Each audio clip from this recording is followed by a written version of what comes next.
লালমনিরহাটে অসময়ে ভাঙছে ধরলা আর বিলীন হচ্ছে সদর উপজেলার মোগলহাট ইউনিয়নের ৮টি গ্রাম। ভাঙছে আবাদি জমি আর বসতবাড়ি। ভাঙনের হুমকিতে রয়েছে মোগলহাট বিদ্যালয়, মাদ্রাসা ও বাজার। এলাকার মানুষ বলছেন, দ্রুত ব্যবস্থা না নিলে অচিরেই গুরুত্বপূর্ণ বিভিন্ন স্থাপনা বিলীন হয়ে যাবে।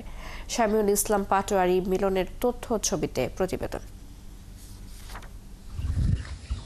লালমনিরহাটের মোগলহাটে ধরলাপাড়ের বাদাইটারি গ্রামের ৬০ বছরের হামিদা বেওয়া তার বসতবাড়ি হারিয়েছেন অন্তত ৭ বার। একে একে হারিয়েছেন আবাদি ফসলও। সবকিছু হারিয়ে এখন নিঃস্ব তিনি।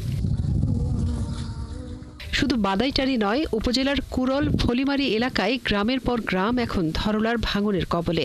চোখের সামনে নদীতে মিশে যাচ্ছে কৃষকের ধান, পাট, ভুট্টার ক্ষেত। ভিটেমাটি হারানোর শঙ্কা নিয়ে তাই নির্ঘুম রাত কাটছে নদী পাড়ের মানুষের। এক এক করে ৭ বার বাড়ি ভাঙনো, আবাদি জমি ৭ দন গেছে চলি। মানুষের কাঁদতে তো জায়গা দেয় নাই। কত যে আমার নানথানা গেছে, সে আল্লাহ তারা কয় গিয়ে নাই। যেটুক করে আছে মানে সেটুক করে তো শেষ, আর থাকার মতো কিছুই নাই। আবাদি জমি যদি সব ভাঙি নিয়ে যায়, খাবো কি? তো খাওয়ার তো কিছু উপায় খাওয়া খাইবে। সরকারের কাছে দাবি আমার নদী বাঁধি দেওয়া। আমার ভাঙবেন লাগছে, আমার পরিস্থিতি এই তো দেখবেন লাগছে। যদি সরকার যদি না আয়ও করে, তাহলে আমরা কিভাবে কি করি? এলাকার মানুষ জানান, গত কয়েকদিন ধরে টানা বৃষ্টি ও ঢলের কারণে ধরলার পানি বেড়ে যাওয়ায় ভাঙন শুরু হয়েছে। এরই মধ্যে ২৫টি জায়গায় ভাঙন তীব্র হচ্ছে। অতি শীঘ্রই এটা বান না হয়, যদি ব্যবস্থা করা না হয়, তাহলে তো মেলা দূর চলে যাবে। মেলা দূর চলে গেলে মানুষগুলোর উপায় কি হবে? যেভাবে ভাঙবে লাগছে এভাবে তো আস্তে আস্তে মানে শনিবার চলে যাবে। সামনে পাকা রাস্তা প্রায় মানে যাবে এইভাবে। ওই পাশ থেকে পরে এই লাইনটি আসলো, এই লাইনটা ভাঙিয়ে পরে নদীতে এই পেশে আসছে। যেগুলো বাঁধ একটা আটকা হবে, তো বাঁধ না দেওয়া বাকিগুলো থাকবেন না। এ বিষয়ে পানি উন্নয়ন বোর্ডের নির্বাহী প্রকৌশলী জানান, ধরলার ভাঙন রোধে পরিকল্পনা পাঠানো হয়েছে। অনুমোদন পেলে ব্যবস্থা নেওয়া হবে। তবে সাময়িকভাবে জিও ব্যাগ ফেলে ভাঙন ঠেকানোর কাজ শুরু হবে। আমরা ইতিমধ্যে ধরলা নদীর একটা প্রকল্প ডিপিপি প্রস্তাবনা প্রেরণ করেছি। অনুমোদিত হলে আমাদের কাজ বাস্তবায়ন হবে। নদীপাড়ের মানুষ বলছেন, দ্রুত নদী ভাঙন রোধে ব্যবস্থা না নিলে উপজেলার ৮টি গ্রামের বসতবাড়ির সাথে সাথে গুরুত্বপূর্ণ সব স্থাপনা নদীতে বিলীন হয়ে যাবে। মনিরা কাজুরি, ৭১। এ বিষয়ে আরো জানাতে আমাদের সাথে লালমনিরহাট থেকে যুক্ত হচ্ছেন সহকর্মী শামিউল ইসলাম পাটোয়ারি। শামিউল, কোন কোন এলাকায় এখনো পর্যন্ত ভাঙন তীব্র হচ্ছে এবং সেখানে ক্ষতিগ্রস্তের সংখ্যাটা কিরকম? একই সাথে একটু জানাবেন যে ভাঙন রোধে প্রশাসনের কোনো উদ্যোগ এখনো পর্যন্ত দেখছেন কিনা? লালমনিরহাটের মোগলহাট ইউনিয়নের ধরলা নদী গত কয়েকদিন থেকে যেভাবে নদী ভাঙন তীব্র আকার ধারণ করেছে, এতে করে যে মোগলহাট ইউনিয়নের প্রায় ৮টি গ্রাম এই ভাঙনের কবলিত অবস্থায় পড়েছে।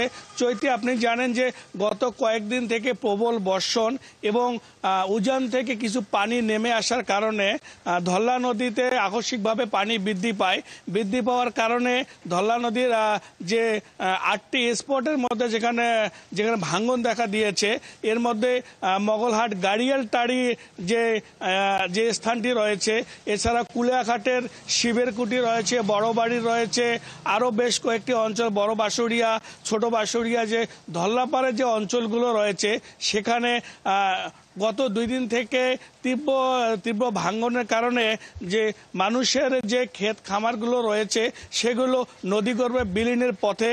ইতিমধ্যে গত কয়েকদিনে প্রায় ২ থেকে ৩ একর আবাদি জমি, কৃষি জমি নদীগর্ভে বিলীন হয়েছে বলে স্থানীয় যারা ক্ষতিগ্রস্ত পরিবাররা আমাদের জানিয়েছে।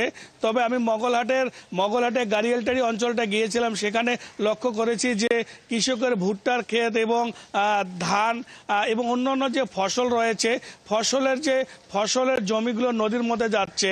এছাড়াও বৃষ্টিপাতের কারণে যে নিম্ন অঞ্চলগুলো রয়েছে, সেখানে কৃষকের ধান, ভুট্টা, প্রায় অন্যান্য ফসল বিভিন্ন স্থানে তলিয়ে দেওয়ার কারণে কৃষকরা প্রায় ক্ষতিগ্রস্ত অবস্থায় পড়েছে।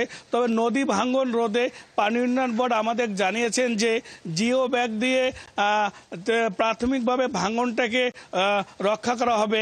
তবে ইতিমধ্যে পানি উন্নয়ন বোর্ডের নির্বাহী প্রকৌশলী সহকারে পানি উন্নয়ন বোর্ডের একটি টিম এই মোগলহাট সহ কুলিয়াঘাট বড়বাড়ি ভাঙ্গন কবলিত এলাকা পরিদর্শন করেছে। তারা সেখানে ফিরে এসে আমাদের জানিয়েছে যে ধল্লা নদী ভাঙ্গন নদী একটি প্রপোজাল পাঠিয়েছে তারা পানি উন্নয়ন বোর্ডের মন্ত্রণালয়ের দিকে। তবে সেখান থেকে অনুমোদন হলে ভাঙ্গন রোধে তারা ব্যবস্থা নেবে। প্রাথমিকভাবে জিও ব্যাগ দিয়ে যদি ভাঙ্গন রোধ করা যায় সেই দিকে তারা লক্ষ্য করছে। তবে স্থানীয় যারা ভাঙ্গন পরিবারগুলো দ্রুত ভাঙ্গন রোধের দাবি জানিয়েছে। চৈতি, এই ছিল লালমনিরহাটের ধল্লা নদীর ভাঙ্গনের সর্বশেষ খবর। শামিউল, ধন্যবাদ আপনাকে।